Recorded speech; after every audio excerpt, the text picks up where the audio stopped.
मैं मानता हूं हमारी सबसे बड़ी सिद्धि है तो ये है कि हमने देश को काले धन पर बोलने के लिए मजबूर कर दिया।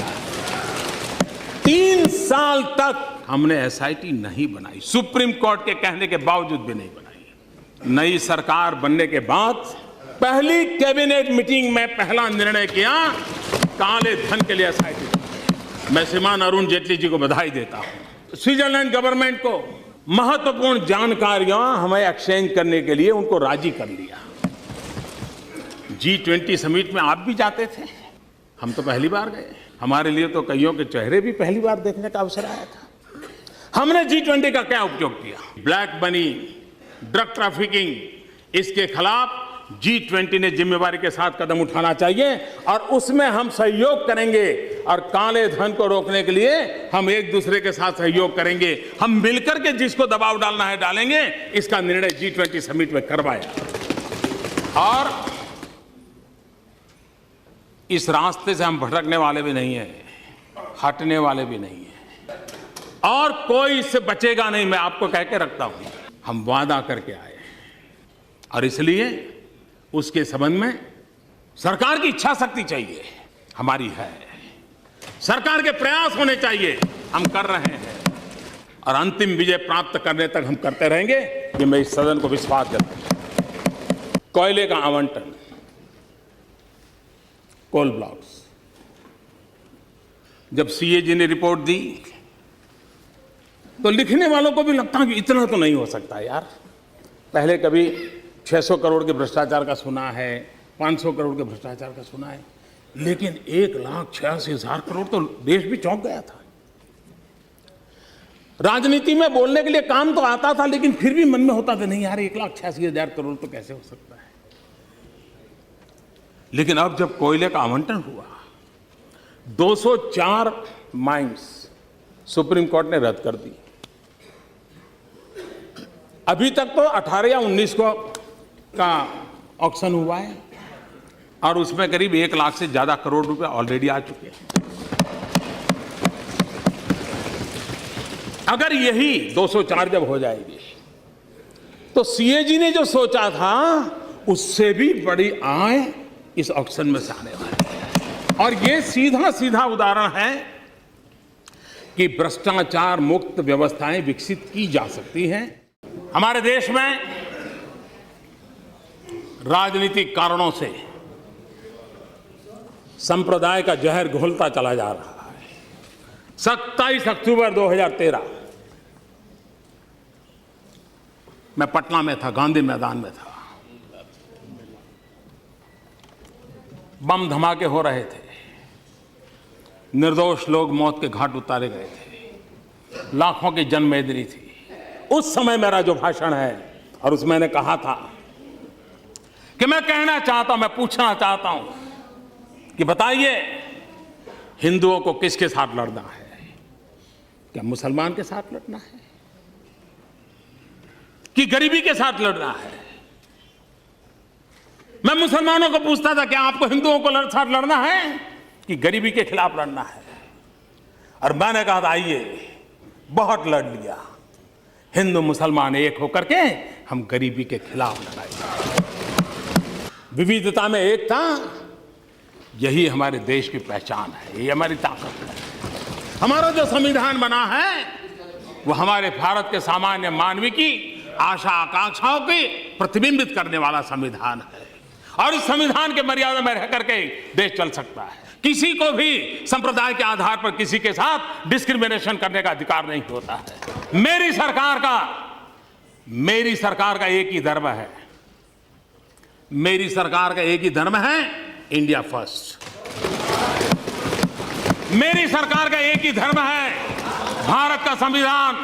मेरी सरकार की एक ही भक्ति है, भारत भक्ति। मेरी सरकार की एक ही पूजा है, 125 करोड़ देशवासियों का कल्याण। मेरी सरकार की एक ही कार्यशैली है, सबका साथ सबका विकास। और इसलिए हम संविधान को लेकर के, संविधान की सीमा में रह करके देश को आगे बढ़ाना चाहते हैं। हिंदुस्तान के पश्चिमी छोर पे तो गांव में भी छोटा मोटा इंफ्रास्ट्रक्चर है। इस हमारे कानून का सबसे बड़ा नुकसान किसी का हुआ है तो पूरे पूर्वी हिंदुस्तान का हुआ है। क्या हमारे पूर्वी भारत के इलाकों को भी, क्या पश्चिम में जो इंफ्रास्ट्रक्चर है गांवों का, वो उनको मिलना चाहिए कि नहीं मिलना चाहिए? हमने एक्ट ईस्ट पॉलिसी को लेकर के चल रहे हैं। मैं अभी भी मानता हूं वो ऑर्गेनिक कैपिटल बन सकता है देश का, और इसलिए मेरा ये मकसद है, पश्चिमी छोर हिंदुस्तान का जिस तेजी से बढ़ा है, हमें बहुत जल्दी से हिंदुस्तान के इस पूर्वी छोर को कम से कम उसकी बराबरी में लाना पड़ेगा। चाहे मेरा बिहार हो, चाहे मेरा बंगाल हो, चाहे मेरा आसाम हो, चाहे मेरा नॉर्थ हो, चाहे मेरा पूर्वी उत्तर प्रदेश हो, उसकी बराबरी में लाना पड़ेगा। हमने विकास की उस परिभाषा को लेकर के चले जाए, और इसलिए कोऑपरेटिव फेडरलिज्म की मैं बात करता हूं, तो उन राज्यों की समस्याओं को हमने एड्रेस करना चाहिए। आज मैं कहता हूं कि देश को समृद्ध बनाने के लिए राज्यों को समृद्ध बनाना है। हमने आते ही ये खनिज रॉयल्टी वगैरह 1.5 गुना कर दिया। वो पैसा किसको जाएगा? राज्यों को जाएगा। कोयला ऑक्शन हुआ, पैसा किसको जाएगा? ये सारा का सारा पैसा राज्य के खजाने में जाने वाला है। क्या ये फेडरल स्ट्रक्चर में राज्यों को मजबूत करने का तरीका है कि नहीं है? अभी हमने 42% फाइनेंस कमीशन की रिपोर्ट को स्वीकार करके हम दे रहे हैं। इतना ही नहीं, उसके उपरांत पंचायतों के लिए अलग, नगर पालिकाओं के लिए अलग, महानगर पालिकाओं के लिए अलग, डिजास्टर होता है, कोई प्राकृतिक आपदा आती है, उसके लिए अलग। ये सब में मिलाऊं ना तो करीब करीब 47-48% जाता है।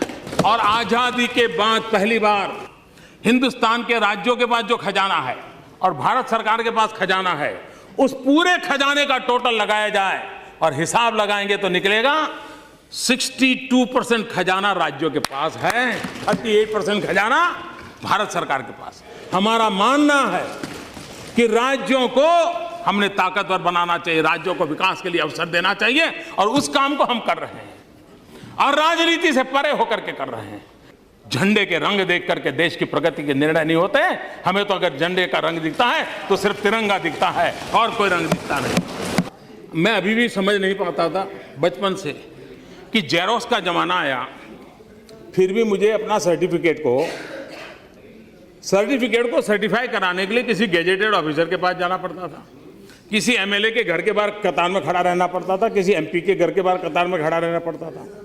एमएलए एमपी अवेलेबल ना हो तो भी उनका एक छोटा सा आदमी रहता था, वो सिक्का मार देता था, हाँ भाई आपका सर्टिफिकेट ठीक है। हम उस पर तो भरोसा करते हैं, लेकिन देश के नागरिक पे भरोसा नहीं करते। हमने नियम बनाया कि सेल्फ अटेस्ट कर करके आप दे दीजिए, और जब फाइनल होगा तब आपको ओरिजिनल डॉक्यूमेंट दिखा दीजिए। आप कहेंगे चीज छोटी होगी, लेकिन देश के सामान्य मानवी में विश्वास पैदा करती है कि सरकार मुझ पे भरोसा करती है।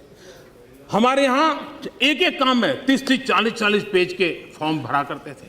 मैंने आते ही कहा, भाई ये इतने लंबे लंबे फॉर्म की क्या जरूरत है? सरकार की फाइलें बढ़ती चली जा रही है, जितना ऑनलाइन हो सकता है ऑनलाइन करो, और मिनिमम कर दो। मिनिमम कर दिया। हमारे यहाँ जो सरकारी मुलाजिम रिटायर्ड होते हैं, उनको हर वर्ष पेंशन लेने के लिए नवंबर महीने में जिंदा होने का सबूत देना पड़ता है। अब एक आयु तक तो ठीक है, उस बहाने उसको बाहर जाने का मौका मिल जाता है, लेकिन एक आयु के बाद उसके लिए जाना संभव नहीं होता है।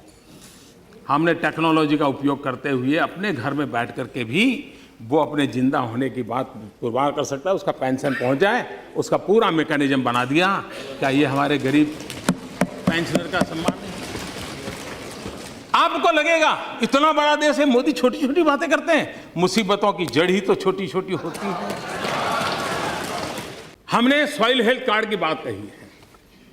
ये सॉइल हेल्थ कार्ड की बात जो हम कर रहे हैं, क्या हम देश में किसानों के लिए भी ये बात पहुंचा सकते हैं क्या कि आप फसल पैदा करने से पहले, जमीन से फायदा उठाने से पहले उस जमीन की तबीयत कैसी है वो तो जानो। जिसे हम भारत माँ कह रहे हैं, उस भारत माँ का हाल क्या है, उस धरा का हाल क्या है, उस पृथ्वी माता का हाल क्या है, वो तो पहले जानो। कहीं हमारे पापों के कारण हमारी धरा बीमार तो नहीं हो गई है? हमने इतना यूरिया डाला, इतना यूरिया डाला, यूरिया डाला, यूरिया का झगड़ा करते रहे, लेकिन यूरिया डाल करके हमने हमारी इस धरा को तबाह तो नहीं कर दिया है। ये उसको कब समझ में आएगा? जब हम सॉइल टेस्टिंग करेंगे तब। क्यों न हम गांव गांव सॉइल टेस्टिंग लैब के लिए एंटरप्रेन्योर तैयार करें, गांव के नौजवान जो थोड़ा बहुत पढ़ा लिखा है उसको training they.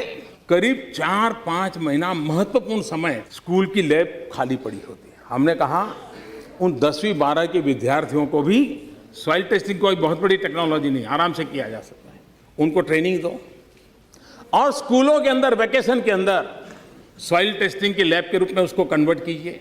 Optimum utilisation of our infrastructure, ये है गुड गवर्नेंस, ये है तरीके। उन तरीकों से समस्याओं का समाधान किया जा सकता है। और जब एक बार हमारे किसान को पता चलेगा कि हमारी फसल, मेरी जमीन इस फसल के लिए योग्य नहीं है, तो मैं मानता हूं हमारा किसान तुरंत विश्वास से काम करेगा और आज किसान को जो खर्चा होता है वो खर्चे से बच जाए।